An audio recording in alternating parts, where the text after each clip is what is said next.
I'm Janice. I received a living kidney donation from my daughter about 4 years ago in June. Living with kidney failure meant that I didn't have energy to wash dishes.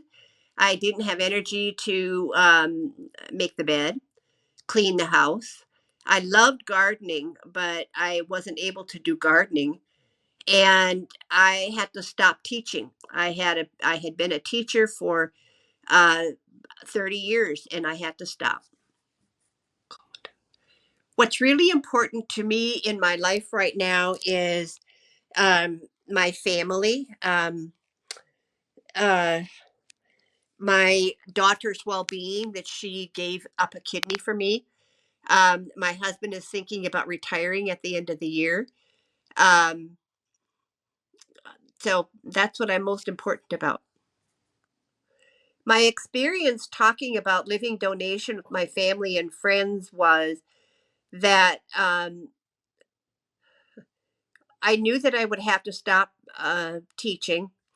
Um, my husband tested, he was the same blood type I was, but he was not viable because he had prostate cancer. My son was the same um, blood type as I was, but he was not viable either. My daughter was not the same blood type that I was, but she tested uh, to be okay to be a donor to somebody. And I was so happy about that because I didn't want to go out and advertise for a kidney. Heather first said that she would think about donating a kidney. She didn't have any second guesses, or um, she talked it over with her husband, and there were no complaints. He allowed her to make up her own mind. She talked with her daughter, and they were encouraging to her. Before getting my transplant, I thought about how long the recovery process would take, the medications I would need to take. I had had a double lung transplant 16 years before that, and the recovery process was long. Um, I almost lost my job teaching because of it. Um, but I learned that the recovery time would not be that long. In fact, we were able to go home after 3 weeks, something I didn't expect. Challenging part of my transplant journey was when I experienced a heart AFib episode. Um, the cardiologist was called and put me on a blood thinner, um, and everything seemed to be okay. After getting my transplant, I felt more energy. Um, uh, I went back to teaching. I never was on dialysis, thank goodness.